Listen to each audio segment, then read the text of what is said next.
Ako su vaše rajčice već počele stvarati plodove, a istovremeno se pojavljuju novi cvjetovi, obavezno pogledajte ovaj video do kraja.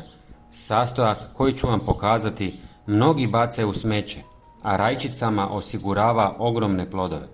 Upravo u ovoj fazi biljke troše velike količine hranjivih tvari kako bi istovremeno hranile postojeće plodove i stvarale nove.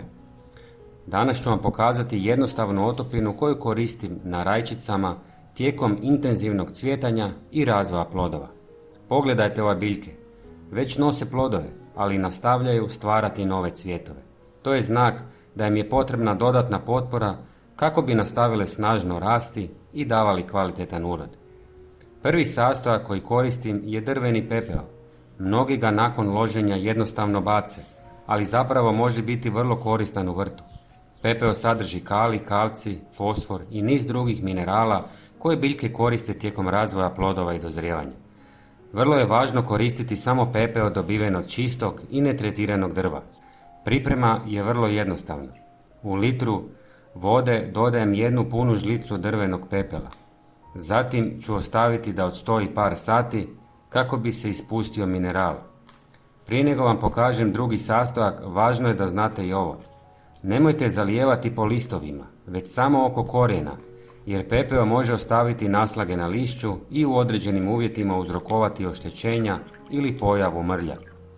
Nakon toga dodajem 1 žlicu češnjaka u prahu. Češnjak se često koristi u prirodnom vrtlarstvu jer mnogi vrtlari vjeruju da pomaže stvaranju nepovoljnijih uvjeta za razvoj gljivičnih bolesti te može pomoći odbijanju pojedinih štetnika. Možete naravno koristiti i svježi češnjak, ali u prahu je praktičniji za miješanje s vodom. Sve dobro promiješajte.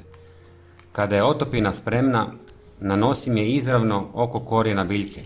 Za svaku biljku dovoljno je oko 300 ml ove mješavine. Ipak, važno je ne pretjerivati. Pepeo je koristan, ali prečesta primjena može s vremenom utjecati na pH tla. Zbog toga je sasvim dovoljno koristiti ovakvu otopinu svakih 2 tjedna.